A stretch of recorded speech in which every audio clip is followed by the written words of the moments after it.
founder and CEO of Retail Resilient. Car dealers all over the country love working with us, and let me tell you why. We have two product solutions that they absolutely love using. The first product solution is a Facebook and Instagram school where we build out a curriculum for salespeople and managers. We teach them how to create new car offers, used car offers, and get pre-approved offers. We also have a campaign management program where we generate leads for them, and then they do what they do best, they sell cars. So we train their sales staff on how to handle social media leads. Our car dealers typically say to us, I had the highest grossing month in the history of my business. I'm up double in my volume year over year. We even had a client the other day that told me that he was absolutely blessed because he loved our customer service. Everyone at Retail Resilient works remotely from home. I hire only car people from all over the country, so I hire all A players. They're really good at what they do, and we absolutely love helping car dealers. So give us a try, give us a shout. You know, any opportunity, we would love to see if we're a fit to work with you. Thanks, Gail. A couple of books. I'm actually reading one as well, which is pretty interesting right now. I think it's called The Power of Five or something like that, which is by a car guy, actually. It's pretty interesting. But the Thank You Economy, obviously delivering happiness from Zappos, and then Effortless Experience. Hi, this is Barry Jordan from WhiteGlovePerformanceGroup.com. I'd like to take a few moments of your time to share how we can make you more profitable. Dealerships all over North America are using our cloud-based power dialing platform, Touchpoint, to manage their outbound sales-generating phone calls. With Touchpoint, your agents can make up to 50 calls an hour. Leave a voicemail, send an email with a link to a video or to your website, all with a click of the mouse. We specialize in empowering your teams to make the calls that make the sales. How can Touchpoint help you increase profit? Check us out, WhiteGlovePerformanceGroup.com. That's WhiteGlovePerformanceGroup.com. Thanks, Barry. And Jeff. Good morning, everybody. And as usual, we do our disclaimer, my favorite part of the show, which says that everybody's what they share today is their opinions, not necessarily ours. And if you need to know more, please read our disclaimers on our website. Thank you. Thank you.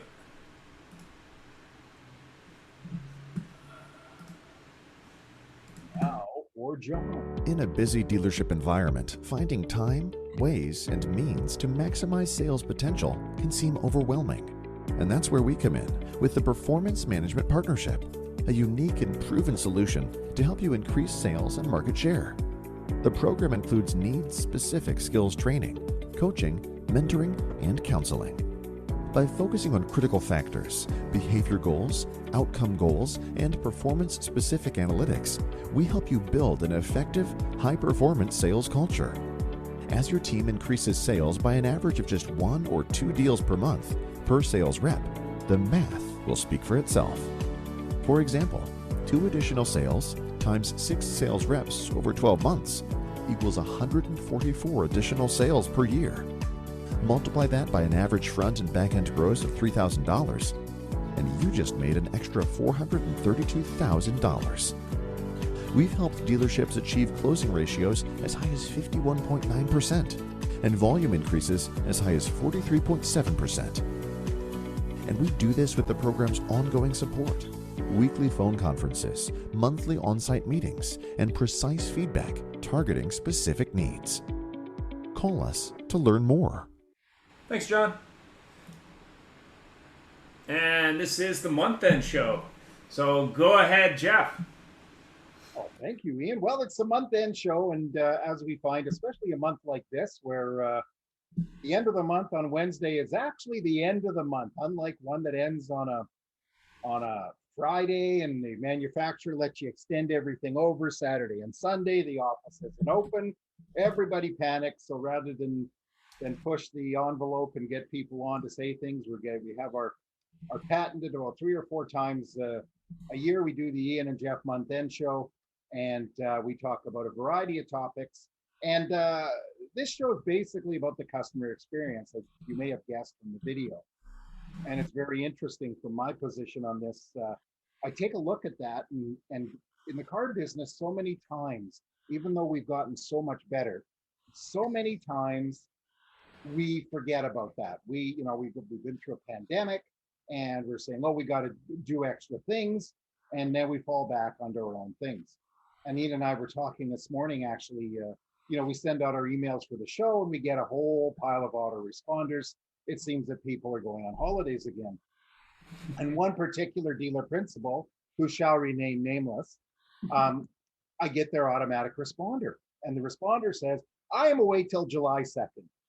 In my absence, if it's urgent, please contact so-and-so. All emails sent before July 2nd will not be viewed and will be required to be resent. So if we compare that to that gentleman in the video, how many people do you think, internal, external, got that email and had a warm fuzzy? It's told, you are not, Ian's favorite line, you are not worthy. Yeah. I am me, I am King me. I run my empire. I am Napoleon. And therefore, you will come back when I want. And if I'm not important to you, I couldn't care less because you ain't important to me. Yeah, it was really interesting, that email. But also, I happened to be on listening to a show on the weekend. There's a podcast at 6 a.m. West on Saturday where Brian Benstock speaks to between 700 and 1,100 people. And there were some celebrity guests on, including one that everyone probably knows in the car business. But the thing that was kind of funny about it was, I guess someone had called him and said, oh, did you want to upgrade your plane? And he said, well, I don't really need to upgrade my plane, and I have a meeting, so I don't know if I can come look at it. But, oh, I also have a helicopter. So maybe I'll go with my helicopter to go look at this plane that I don't need. And I'm sitting there going, really? Like, this is a guy we're spending time promoting? A guy who's got this much just stupid in his life? It was just hilarious to me. But more importantly, what really surprised me was just the fact that he was getting kudos for this from the group. I was just like, wow. So I guess I had a question both for Barry, Troy, and John, since they're the three amigos on the call with us, in terms of what you've learned about customer experience as you've trained it, whether it be from a call perspective or a training perspective or a CRM perspective. So feel free to speak, whoever wants to go first. I would just say really quickly that it's all about the delivery of the customer service. It really is, and we're all in that business, and how we interact with our clients, how we interact with our prospects is all of it. It's really not even sometimes about the product. It's about how we interact with them and how we provide that service. And I think all five of us on the call this morning would agree with that. But anyway, that's just off the cuff this morning. So what's your opinion on how a dealership, whether they use your services or whether they do it internally, can improve that? Like, where would they start? Well, and it's funny, but I'm a big believer in the hospitality industry. I really am, and how they provide, like the video you had, both Michelin-starred restaurants, that one provided an amazing experience and one just provided good food, and it just leaves a different flavor in how the customer experiences it, and it doesn't matter whether you're in a brand new $20 million building or whether you're in some old unimaged building that doesn't provide all the best leather and all the best optics and all the best graphics in the service department, but they really do provide an amazing service experience. It's all about that. I don't, and you can feel it when you walk into any building, whether it's a restaurant, a dealership, or anything. You can feel it. Thanks, Barry. John? Well, I've got a customer experience story that I'd like to share with you. It happened a number of years ago while I was still managing a dealership prior to getting into my own business. And so it was a busy Saturday, and this young couple drove onto our lot. And all the salespeople were busy with clients. So I chose to go out and meet them and greet them out on the lot just as they were getting out of their car. I explained to them that I was the manager and that I would help them along until such time that a salesperson became available. And at that time, I would update the salesperson, introduce them, and let them continue from there. As it turns out, about an hour and a half later, I hear chuckles, giggles, laughter, shaking of hands. A deal is done, and the people leave happy. So I asked the salesperson, I said, Paul, it appears that those people really had a great experience, and how did all that unfold? He said, well, it actually started with you going out to meet and greet them. I said, well, what do you mean? He said, well, they were at 2 other dealerships prior to coming to ours. At the first one, when they drove on the lot and got out of their car, no one approached them to talk to them, and they were very visible.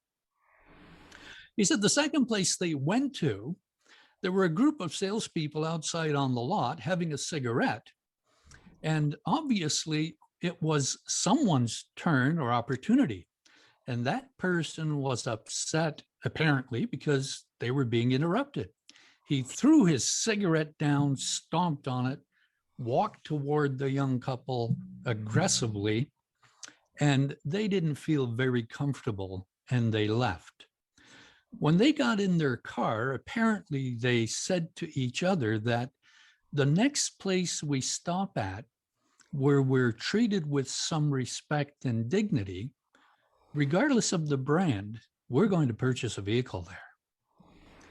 Now, you kind of wonder why that happened, and I look back on it. A couple of factors at play. One, the couple was young. They were driving an old car, a rusted out old car. And number 3, the young couple were Black. Interesting. So go figure, in terms of opportunities to give people a great customer experience, and we let it fall between the cracks. Interesting. Thanks for Well, sharing.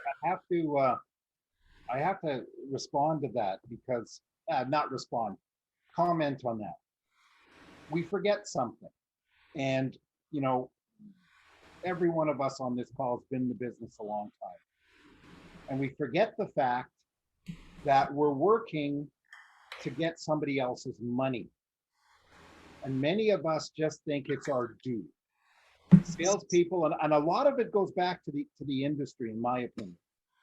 And I've been following a few posts of people on LinkedIn, and they're talking about, and I think it's what's her name, Bridget Hyacinth.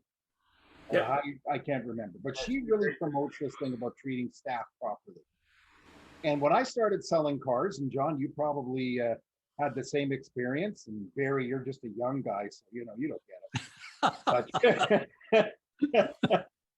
But when I started selling, you worked, period. You started in the morning and you worked till the end of the day, entered your Toyota, Barry, and started Monday to Saturday because they were closed Sundays, and you worked bell to bell. And you were tired, and you were whatever it is. So nobody got a good experience because you were so bored with your life that you couldn't have cared less. And that was before the days where Calgary was like, it was still the Wild West, but it was before the days when people would walk in and just, it was like shooting ducks at the Stampede. But part of our problem is the fact that how do you provide a great experience when you're not having a great experience? And like you said, John, about the people standing around with a cigarette. Well, And to a certain extent, I think the race thing is a big deal. I want to speak a little to that, Jeff, if you don't mind. I've noticed since I've started traveling again, a little bit anyway, that everybody in the travel industry is now very happy to see you. But not only that, they're very happy to communicate this after you show up. Like they used to do a little bit of this, but I've never seen so much thanks from businesses, whether it be hotel, airline, restaurant, anything. And what amazes me is I think back and I say, when's the last time those businesses who I'm sure did quite well, say in Whistler or wherever for 20 years plus, actually thanked each individual customer for even showing up? Like, to me, that's something we should definitely take from the pandemic and say, listen, just be thankful that person made an appearance. You know, let alone bought something. I mean, hopefully they did, but you know, I've gotten multiple emails from WestJet. I've got from different hotels I stayed at. I mean, stuff that you never see historically. It's like, yeah, Hilton Hotel, who cares? We don't care. You know, you come, you don't come, whatever. Even I went to see a movie for the first time on the weekend, I think on Friday, that I probably haven't seen a movie in almost a year at a theater. And they sent me an email. They said, please come back. We'll give you more scene points as a special bonus. They're like, please, there's nobody here. Come back and see us. And I was like, wow, like that was really interesting from my point of view, that we just don't thank customers enough. I just don't think we do enough for them. And even after the fact, I thought that was interesting. Troy, well, I worked in the hotel industry myself for 22 years, and I like that Barry said that he is a real believer in the hospitality industry, as I am too. One of the books that I like to reference is Isidore Sharp, who created the Four Seasons brand. His book, he has a quote that is sort of the credo for the Four Seasons, but it's, "We are ladies and gentlemen serving ladies and gentlemen." And it elevates the person who works at the hotel. So whether you're cleaning beds or serving food or checking people at the front desk or the general manager, you're all ladies and gentlemen. You deserve dignity and you should be treated as such. But it also means you treat everyone else the same way. Like, you could have someone walking in who stays at the Four Seasons all the time. They got lots of money. They don't care. That's just their hotel. We have another guest right behind them in line that saved for 2 years. This is their special anniversary. They live a 4-hour drive away. This is the vacation of a lifetime or anniversary or whatever it is. And those two people deserve to be treated just as well as each other, regardless of their station in life. And so from a hospitality perspective, I think that experience does go a long way. And we've heard so many stories, like the napkin story from a few weeks ago. And our hotel, we used to have, on your 5th stay, you would receive a monogrammed bathrobe in your guest room that stayed at the hotel, so that every time you showed up, your monogrammed bathrobe with your initials was sitting on the bed waiting for you. And you got to enjoy that as a VIP, but it cost nearly nothing to do. $40 for a bathrobe at cost, and $5 worth of thread, and that's it. But the guests loved it, and it makes a big difference. I really do think, though, and to sort of tag on to Ian's point, is everyone's thanking people because they missed them. And I really think it behooves our industry now, with inventory issues where, there are all the dealer incentives. People are selling tons of cars right now. You can't discount. Don't need to discount a used car. Trying to find used car inventory is hard, but we have to make sure that we treat our customers well when we're killing it, because there will come another time when we're not, and they're going to remember that experience that they got if it wasn't good. And so, Absolutely. Yeah, it really does. It really does sit in our best interest to make sure that we treat the guests well when we're doing well, just as much as when we're not doing well. We want them to come back. Yeah, I mean, I think when you look at best practices from the pandemic, I mean, I think this is one that, some dealers had a lot of time over the first couple months at least, but how much of that time, and more importantly, how much of that money that they made over the last year have they reinvested in upgrading their staff, like upgrading their experience? Maybe not the building or the furniture, but, going, hey, like, I've got these young, eager salespeople who are now making a good living, but eventually things will go back to the new normal, and probably they're going to have to upgrade their skills to experience customers. I mean, I did a post this morning because as I see more and more electric car companies enter the market, Rivian, Lucid, others, I mean, there's a finite amount of customers. So there's all kinds of competitors, whether it be Carvana or Kazoo or whatever, but there's also all these electric car companies. So let's say eventually you have 20 electric car companies, you have 10 online retailers who sell cars, plus maybe Amazon and Apple pile on. There's just going to be less customers for everybody else. And I also don't think that customers are going to come back walk-in the way they did. So it's a new blended experience that you need to teach salespeople how to do. I mean, when you look at that 3-visit example John made, I mean, what about that 1-visit example? You got that one shot at it. So what have you done that one time to make a difference? I mean, that to me is I think the new battle. I mean, I don't know what you see, John, as you train dealers today from the younger generation, what their take is, but I'm just curious what your thoughts on that are. Well, I mean, basically, when it comes to training, one of the videos that I use from a customer experience perspective is called Give 'em the Pickle. Great video. Have you seen that? Oh, it's great. Yeah. Love that one. I mean, I've used it when I've been speaking to RV dealerships or dealer groups, and it is a terrific video on customer service. And whether you're young or old, there's an appreciation for that. The other thing, of course, that I try and get across to people is that just put yourself in the shoes of the person that's coming in to the dealership or calling in or has filled out a form. How would you want to be responded to, right? Treat others the way that you would want to be treated given the circumstance. And ideally, if we do that, we'll have greater or more success. Something, it's not limited to, silly things are not limited just to the car business, obviously.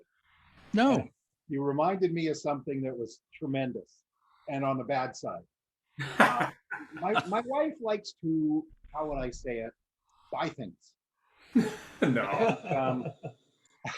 She's a very, very good at it. And I don't mean that in a snide way. I mean, she can literally pick up a $700 coat for $110 from the brand that sells it.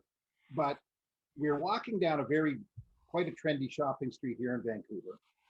And the store closes at 7. And it's 10 to 7 and she's got something to return. And she goes to walk into the store and the girl at the front says, "No, ma'am, you can't come in because we have a full store." Okay. And it's COVID protocols, etc. So 2 ladies leave and she goes to come in and she says, "You do know we close at 7 o'clock, don't you?" She says, "Yes, I do. It's 10 to 7. She says, "Yes, I do." And she says, "I just have to return something." She says, "Well, maybe next time you could come earlier." Ooh. Wow. And, my wife is normally someone that'll just turn at somebody like that and make them cry. But she says, "You know what? It's a tough time." And she says, "Don't you worry. I'll come back tomorrow at 5 to." This young lady, first of all, I said to my wife, "Why didn't you go to the manager?" She says, "Because they won't do anything. They can't get staff as it is." And, it is very true. And, even the car business, how many years have we had trouble getting staff? Good staff. It's interesting you bring that up because I was talking to 2 dealers last week, both of which have been unable to attract staff. One of them as a lot person to wash cars and the other one as a technician and other staff. And I think you got to ask the bigger question is, what is that dealership doing to promote sort of what working there is like? I mean, when you look at what Centez does and others, I mean, they're really talking about their staff, and more importantly, they're talking about what it's like to work there. Like, what makes that dealership or brand different? Because I think it's not about posting jobs anymore. I mean, I don't know if you saw the numbers out of the US market, but there's a massive amount of people who are being forced now to go back to work in an office, and a lot of them are just saying, I'm just going to quit. I don't really want to go back to an office. So I think a lot of it is that we have to really think about what motivates that person to work for a dealership. I was talking to a dealership in Toronto, and he has 2 types of salespeople. He has salespeople that are older people, much like our Old Dogs Young Gun show, and he has younger people. And he says, well, the older salespeople are fine with a commission plan, but the younger people, they just want a base salary. They don't even care about commission. He said they'll work just as hard for, call it $40,000 to $50,000 than someone who's on commission will make much more. But to them, it's about just making X, Y, Z. So it's really about, okay, well, what are we doing for that staff member to not only create a great customer experience, but to also attract that, future staff member who maybe doesn't want to work in the business, not because it isn't a good job, but because they're just not sold on what it's like to work there. Their perception of the car business. I remember 20 years ago when I first got, over 20 years ago, I first got in the car business, my brother said to me, "That's a bad move." What are you doing, dude? Like that, you know what people think of people work in the car business? You shouldn't do that. Like, don't do it. And I don't think that's changed. So I think we have a lot of work to do, not only from an employment point of view, but also from a customer point of view, to say, hey, you may have had a bad experience in the past. This is not how we do things at the dealership. Here's how we do them. Like, a little bit of education of what makes that experience different also helps, whether it be online, whether it be on the website, whether it be in person. I think we've got to do a much better job explaining to employees, potential employees, and also the general public that the industry is changing in a good way. Sorry, Ian. Yeah, I have to say something. I think the mistake we're making is we are doing this. We in the industry are doing this.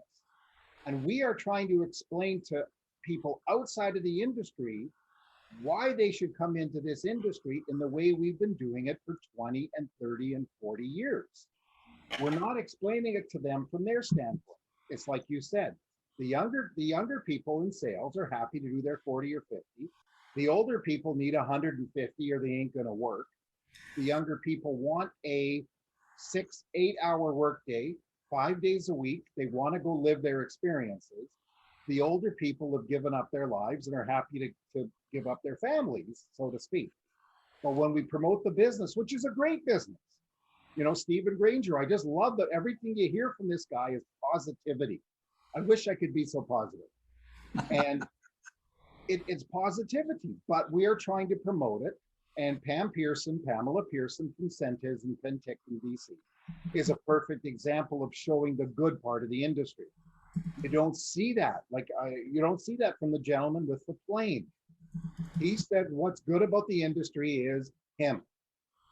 He does not say, and by the way, John, I'm not talking about your plane with the 1X on the back. We're not explaining to people, we want a lot person, but we're paying minimum wage. And we expect them to work extra because we have another delivery. They don't understand that. And perhaps if we got people from outside of the industry to tell us legitimately what we should do, maybe we could do better attracting people. Well, Jeff, I think just to echo something John was saying earlier, part of where this falls flat is when leadership doesn't do it. So when the dealer has the attitude, or the general manager, like John's story, where you go down and greet a customer. Well, if you see people doing that at the leadership level, well, then obviously it behooves you to do it, and you're going to emulate the behavior of the rest of your management. But if managers are yelling and lording over the place and going jetting around on their plane, but then pleading poverty when they have to pay somebody a little bit more, it falls flat when you're trying to retain and recruit. The dealers that engage their customers from the dealer or general manager level, greet their customers, talk to the ones that have, like, if you got a customer that comes in, they got a $2,500 RO. Well, you could sit there and negotiate with the service advisor, but man, if the general manager came in and explained a little bit more about that, you probably have a better chance getting that business. Or buying a car, maybe a first car, or a couple that's had bad experiences, have that general manager confirm sales appointments. But when you see the behavior at the leadership level, it's more likely to stick. But those guys that, like you said, they jet around on the planes, they don't do the behavior, but they expect everyone else to do it, that's not going to fly. People are smart. It's funny, you talk about the jetting around. You reminded me there's a dealer group out here in Western Canada where I don't know if he still does it. The owner owns a lot of dealerships and he tries to control all of them himself. And I remember a story where the gentleman's from the prairies, but he has stores out here. And the demographics are much different. Every customer wants a good experience. But there's a gentleman here, he flies into town, goes to his store in a municipality that has a very large ethnic background, which in Vancouver is common. And this gentleman is as Caucasian as you can get. and walks in. The customers are speaking to the salesman in their native language, sits down, literally walks in the door, throws his overnight bag on the counter, sits down with the customer, slams his hand on the desk, says, "Folks, how can we hammer out a deal here?" And the story is I got this from his general manager looking down at him. The customers looked at him, didn't understand what he was saying because they didn't understand English very well, and then looked over the salesman, said something in his language, and got up and walked out.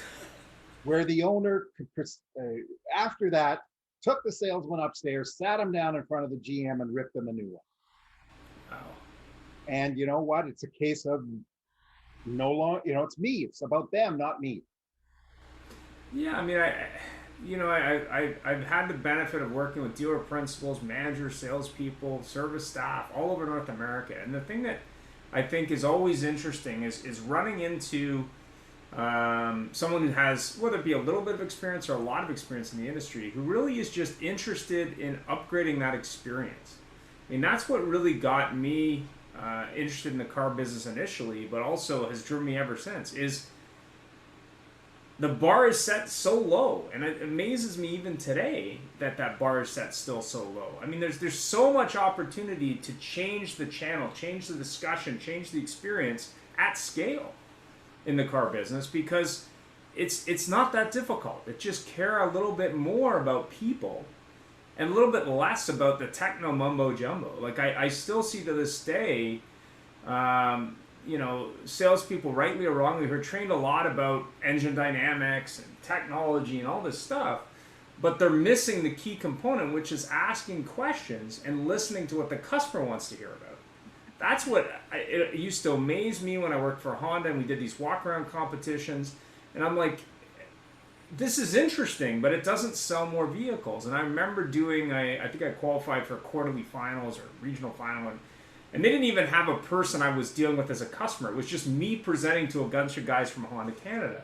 But the thing that was funny about it was, I'm like, listen, this doesn't help anybody. Like, the whole purpose of this is to sell more vehicles. It should be about, how do I create a better customer-centric experience based around your product? Not how much knowledge can I share on, how this thing's built. Like, on that. Don't care. John, go ahead. Well, I was just going to say that, when it comes to things like walk-around presentations, certainly if all you're doing is the same presentation for every single person, it's not really going to benefit you. You talked about asking questions. It boils down to communications. And if you're asking the customer the right questions and helping them choose the right vehicle, or they've already chosen the right vehicle, then what you do is, in terms of a presentation, if it's necessary, then what you do is you simply point out those things that are of benefit or of interest to them. Make it specifically for them. One of the biggest challenges at the dealership level in retail automotive is the business of communications between departments, between management and staff. I'll give you an example. When I met with a dealer principal regarding an opportunity to do some consulting work with him, one of the first questions I asked was, so, Mr. Dealer, what are communications like at your dealership? He thought about it for a second and said, well, John, quite frankly, we don't talk about it much. So, there was an issue. The other thing about bringing new people in, it's not a matter of us not being able to get new people. I see dealers getting new people all the time. The sad part of it is, it's like, if you recall Seinfeld, the episode where he had a reservation for a rental car. And of course, they didn't have a car. The point I'm trying to get to is, we can get people to get into the industry, but how do we get them to stay? And one of the areas that we do a very poor job of is onboarding and then supporting the individual in their growth. So it's funny on this conversation. I find it anyways. I use this example a lot in what I do, and a big part of it is when I go to a dealership and I meet somebody who's making $150,000 a year, selling some cars, doing whatever they're doing, and they are not following a process. They're doing whatever they want to do. They're calling their customers when they think they should be called. They're not doing anything on any kind of formula. But then you go to the gas station and the guy standing behind the counter when you walk in there is telling you how the windshield washer is on sale and the chocolate bars are 2 for $1 or whatever the case may be. And he's making 20 a year. So that somehow somebody's managed to train this human being to say every time a customer comes in, make sure that you tell them about the washer fluid sale, make sure that they know the chocolate bars are on sale, make sure that they know that if they buy a bag of chips, they get a can of pop, whatever the case may be. But this other guy who's making all this money in the world that's treated like a superstar isn't doing anything that the dealership wants him to do. He's doing it completely on his own schedule and his own timeline. And so we know it can be done because you could take the person out of the Shell gas station and put them on the sales floor and say, just do this with every single customer. And you don't have to pay him 150. He's quite happy not making that. So we know that there is a way around it. We just keep thinking that we're going to hire these people, pay them a lot of money, sit back and say, okay, go sell me a bunch of cars. I don't think it's sustainable. You know, one of the issues I think that we need people like Barry and John and some of the sponsors of the show as trainers, because if you think about your example, Jeff, of the dealer who just walked in and threw his bag down, a lot of problems with dealers, especially people who are generational dealers, is they have never bought a car. I'm not talking about buying it from an auction or buying it from another dealer or from the OEM. They don't remember what it's like to be stressed out. You're with your wife, you park a block away so they don't see what you're going to trade in. They're sitting and just white knuckling it on the way in because you don't know if you're going to get credit approval. You talk to each other to make sure, hey, listen, this is the maximum we can spend. This is the maximum payment. Don't let them try to sell us anything else. And they walk in all scared and defensive and worried, or maybe they had a bad experience at 3 other dealerships before. But dealers just don't remember that. They say, I got the best cars. I got the best store. Buy cars from me. You're dumb if you don't. And teaching process all day long is great when you have professionals who know how to teach the process. But when it's the dealer teaching the process and they haven't ever done the process or experienced the process, It's an issue. It's an issue. Like hoteliers stay at other hotels all the time and they experience it like a guest. Car dealers almost never go to another car dealership to buy a car. So they will never experience the experience they're trying to sell. And that's very unique to this industry. You're very right with that. And you actually mentioned something too there that you just said about parking your car a little bit away, or you don't want to see what you're trading. You're a little bit stressed. You're, a little scary. I do have to say that this latest trend of the biggest, the fanciest, the coolest building is also affecting customers. I've been in the business a long time. I'm a car guy. And I'm sorry, I'm not going to walk into the dealer unless I'm trying to flog something. The 200,000 square foot showroom with the sushi bar, I don't want to go in there. I personally feel a little bit intimidated, and I ain't buying a car. Can you imagine the poor schmuck that's going in there, that's been turned down at 2 other places, and goes in and literally sees this place that is numbers they probably can't even understand. They spent so much money on. And It is intimidating. The process is intimidating, and now the building's intimidating. Well, we had that show a while ago where they said, listen, the kind of tiles you use don't sell any more cars. And the thing that's crazy to me is when you look at the European model and the Asian model and the North American model, and Genesis comes to mind over and over again, there's, especially when now we have vacant lots with no new inventory, for example, it's a good time to reevaluate or repivot the model and say, do we really need all this? If we invested the kind of money we invest in a building, in training, in process, and in making sure that the experience is consistent, like McDonald's or like, the Chevron gas or whatever, just imagine the results we would get. But more importantly, imagine how we'd elevate the industry. That's the thing that I think is really being missed, is we need to change the channel in the industry by elevating that experience.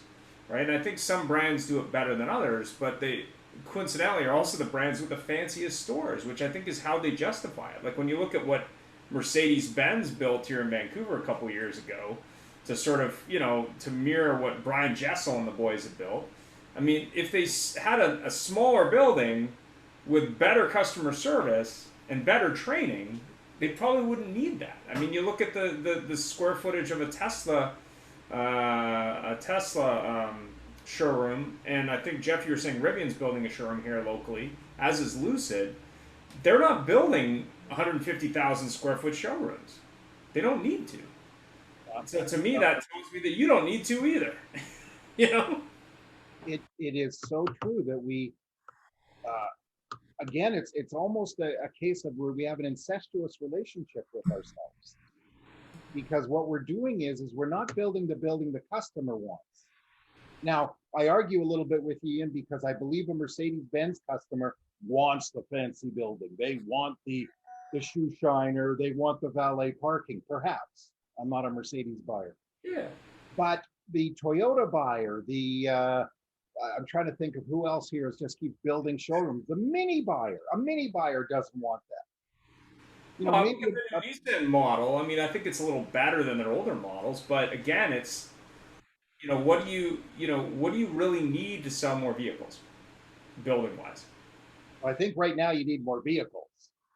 Oh, true, but I mean, I think if you look at this smaller footprint of these stores today, and you see some of the examples now where dealers are now having locations in malls and other places, but realistically, I think it's just a question of what does the customer want? Like, what is important to the customer? I mean, what does that say to the customer? Mercedes? I don't know. I'm not a Mercedes guy, but would the customer really care if the building was 1/3 that size or 1/2 that size? You could be right. I don't know. What do you think, John? Well, you're talking about the sizes of building, and certainly some are huge and perhaps bigger than what they should be. But you'd think that with the billions of dollars that the manufacturers have, that they do a lot of research and come up with formulas as to why they should be doing what they're doing. Now, having said that, in terms of going into the dealership, and many of them are just beautiful. They're like palaces, right? But here's a challenge. Many of them don't look at, you drive onto the lot, they've got this massive building, but they've got no parking for customers. Oh, I agree. Or if they do, it's not visible. And what is the parking spot beside the front door? Normally for the dealer principal. No, I'm just kidding. Yeah, the sales rep of the month.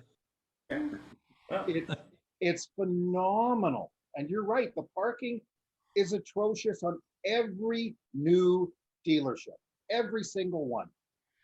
And what's interesting is if you go back, and I'm going to make the numbers up, but you go back into the 50s or into the 60s or whatever, the showroom held a very important purpose in the purchasing decision. People had to come in and had to look at it. They had to be told about it, and they had to see it and touch it and get emotionally attached to it and all the other things that go with it. And I think we're thinking that is probably more important than what it is today. John, you were talking about the walk around, but really and truthfully, most things about that vehicle before you even get on the lot. You're virtually showing up to buy a car today. Like when we look at these showrooms in 10, 15 years, we're going to wonder what in the world were we doing with this real estate, and what are we going to do with this big, massive space that is empty now because everybody just click and buy and deliver. So, I think the manufacturers are very prideful when they can say, look at our dealer network, and the way that a lot of dealer principals get a point these days is they promise them this big, amazing Taj Mahal that they're going to build, and they're like, oh yeah, no, I got 6 acres of land. I'm going to put up this huge building for you, and it'll be this and it'll be that. And the OEM goes, oh, okay, then you get the point. And it's not about, okay, what's your customer service? What's your Google rating? None of this stuff. The manufacturer doesn't care. They just care how big a building you're going to put up for me. How shiny is it going to be at night? What's it going to look like? Can you see it from the highway? That's all they care about. So until that changes, we're stuck in a loop. And I meanwhile, do want, go ahead. oops, I just want to go back to Barry's point about walk-arounds. And one of the things that I'd like to share is when you talk about people coming in and not necessarily, and not you, Barry, but, some people saying, well, you don't necessarily have to sit in the car because you learned all about it online, etc. I'll share the story. I was doing a training session at one of the hotels at the Halifax airport. And one of the fellows that was in the training class actually brought up a vehicle from outside the province, and he was delivering it to someone here in Nova Scotia. They were going to pick it up during our lunch break. So when he came back into the class, I asked him how the delivery went, because the lady's son purchased the vehicle for her online. She only saw pictures of the vehicle. She never sat in it. So the vehicle was all paid for, documentation all done. She was just going to drive it away, which she did. But when I asked him how the delivery went, he said it went really well, except for one thing. She had a hard time seeing over the steering wheel. And I said, well, so what did you do? Well, I told her she should buy a pillow.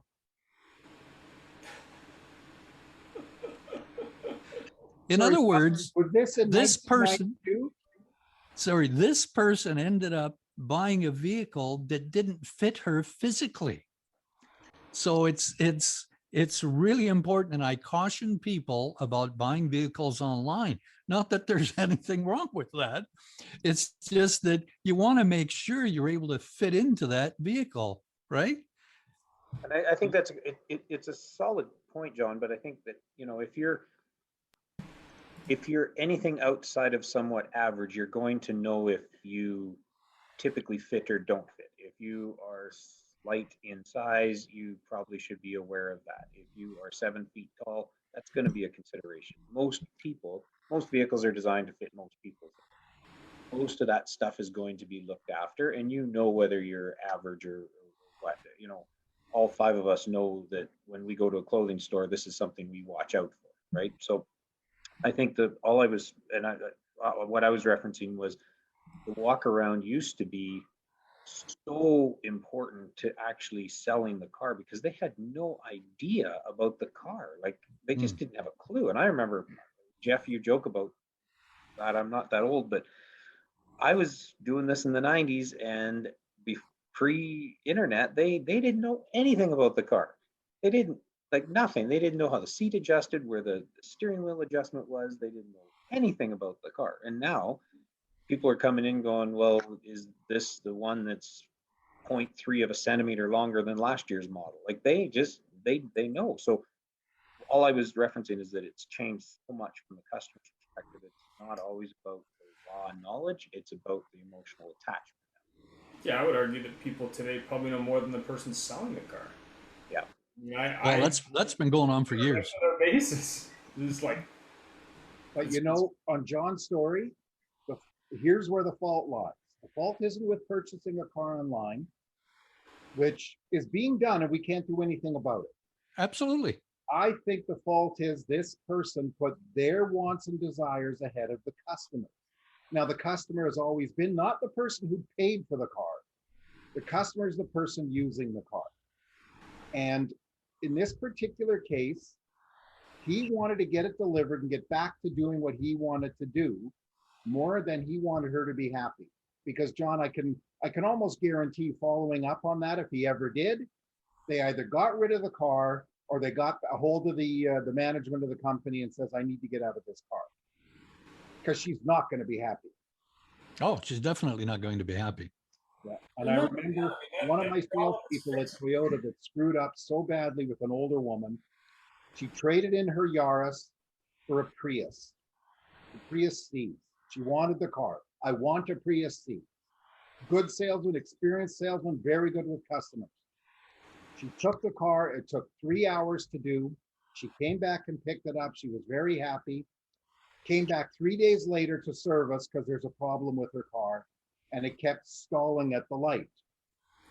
Now, those of you who know Priuses, and now most of the cars in the market today, they have stop start. She, 2 weeks later, traded it back in for a Yaris because she couldn't get her head around that. Yeah. And I firmly believe the salesperson didn't spend enough time with her, didn't spend enough time letting her drive the car to understand that. Now, maybe he did. However, they didn't meet her expectations. And me, I mean, I bent over backwards to make sure her pain was much smaller. And the fact that I could sell the Prius really quickly didn't hurt. But it's the same story. The salesperson heard, I want a Prius. The person in this story with the online shop said, well, they bought it, and we're missing that human connection. Well, Listen, I bought a car online. My vehicle, the company vehicle that I have, Volvo Cross Country, I bought it online. I was looking for a specific model, year, color combination, and I happened to find it out of province. We did the deal online, conditional to my seeing the vehicle. And basically in the email, I said, if the vehicle is everything that you claim it to be, I will be driving the vehicle home. If not, I'll be taking the next flight home. Simple. exactly. So I flew out of province. They met me at the airport, took me to the vehicle. The vehicle was as indicated in terms of condition, etc. I took it for a drive, liked it, paid the balance, and drove it home. Exactly. So it's possible for sure. John, I am so disappointed in you. I am so disappointed in you. I wanted you not to say the car was a Volvo Cross Country.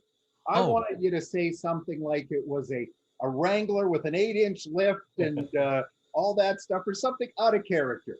Now, listen, I got to tell you this story, okay? So I'm doing training at this particular hotel again at the Halifax airport that I use fairly regularly. I pulled up in the morning under their canopy to unload some of my equipment and take it downstairs to the training room, right? Now, I got so busy, so tied up, I forgot that I left my vehicle up there.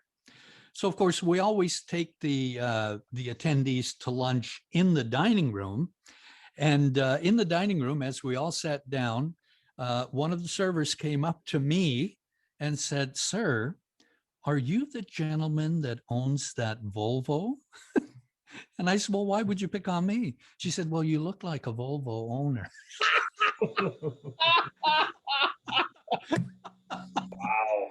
You know, I just to bring it back a little bit, we started talking about hospitality and the whole experience, and I think that one of the things that needs to be said is the delivery experience. Like we talked about Jeff at the Harley dealership, but the delivery experience is part of the whole customer experience.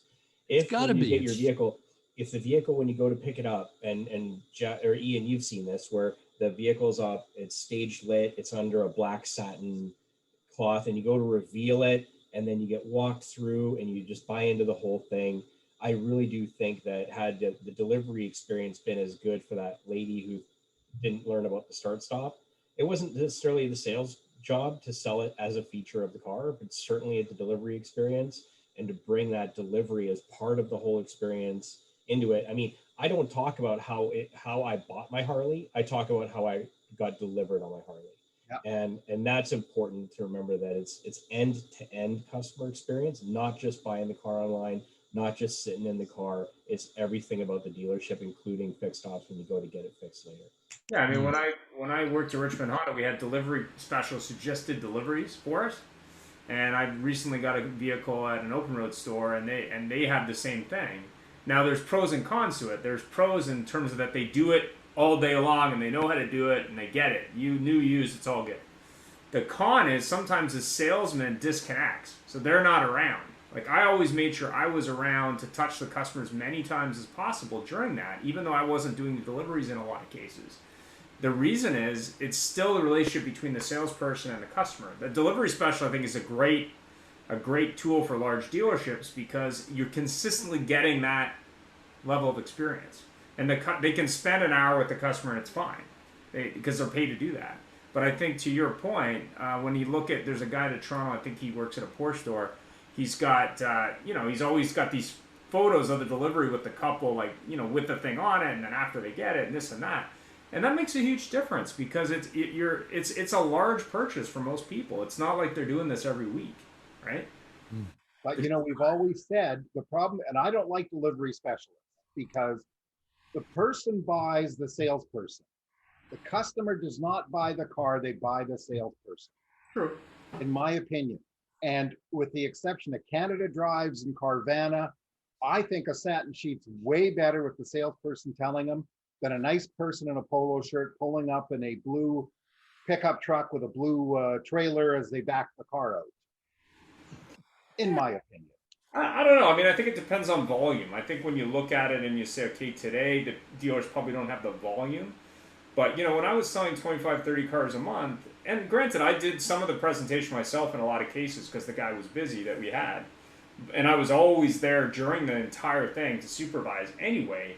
But the detail and specifically of navigation, other things that really maybe most salesmen don't have the patience or understanding to do, that customer got that every single time. And that was a huge plus. That salesperson doesn't deserve to have a job. Oh, yeah. My realtor goes over my paperwork with me. My realtor goes to me picking up the house, doesn't hand me the keys, although most do, and say, enjoy. They walk through the house and say, is there anything I need to explain? Because I have experience with all these different appliances. You know, I mean, I don't have to worry, but most of you do, except for Ian. You know, I don't want to turn on my oven and have foam in my face because I didn't know how to turn it on. Same thing with the car. Even though you've got a delivery specialist, it's a canned pitch. They don't know the customer. They don't know what's important to them. They don't have the time to get to know them. And maybe that customer does not really care about the, you know, showing them how the auto park works because they don't trust it. I had a better experience buying a used car from an off-brand dealer than I did at a franchise dealer of that same brand.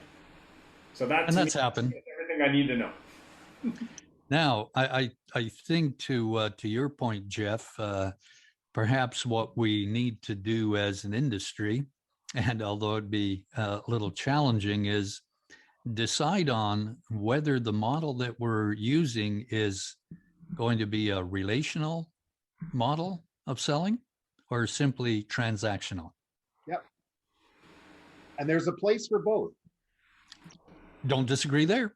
Well, and I think actually, John, I agree with you because the confusion is we pay our people on transactional, but we want to be under the illusion that we're working on relationships.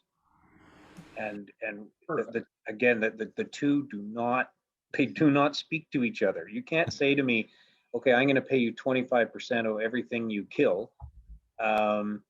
But now go be nice to them and, you know, give them a full walk around at 5 minutes to close when you know they can't finance the car. So it's not going to work, right? So anyway, back to what I was alluding to earlier, is you can't have both. Yeah, this is the topic for another show, Ian. Yeah. Your desk is bigger than mine, so you should write this down. I Perfect. think we should debate not the pay plan, but would it be better to take a salesperson, level 1, level 2, level 3. Level 1, you get paid, I'll use Vancouver terms, so in Nova Scotia, that's like you're paid better than the premier. But level 1, you get paid $45,000 a year. That's your job, and you get bonus based on quality of job. Once you reach level 2, it's $75,000. Once you reach level 3, it's $125,000 a year. Because But you are talking pay plan, Jeff. Well, but you're right. But it's not like a pay plan show because somebody's going to say you're going to get paid on what you kill. But the fact is, how many times? I mean, all of us here have been there. I don't know how many times I've seen a salesman walk up to a customer. You can see by looking out. You don't even have to hear him. Hi, how are you? Shake hands. Oh, take a look around. Thank you. Pew, gone. Like the guy you said with whoever had said, the guy with the cigarette. No, I got to take those 2 roaches. Yeah. Excuse me. Heck. And you know, that's it really is. Transactional versus relational selling. Like I think a lot of that has to be blended together. I think it's unfair to expect that new salesman to make $100,000 a year. Like I see these ads. Oh, come work at XYZ Ford to make $150,000 a year. Like that's one of the problems is we're setting people up for failure. Yeah. It's not realistic. Okay, so I remember this, and gentlemen, we're getting a little late, and I know we all have lives, but John, you will got to remember this trainer, and I don't remember the name, but I don't think it was Jackie B. Cooper, but it was a Southerner, and he always said, you look at the customer and say, Mr. Customer, what's your monthly budget? And they'd say, blah blah, up to, and they go, That could have been Jackie B.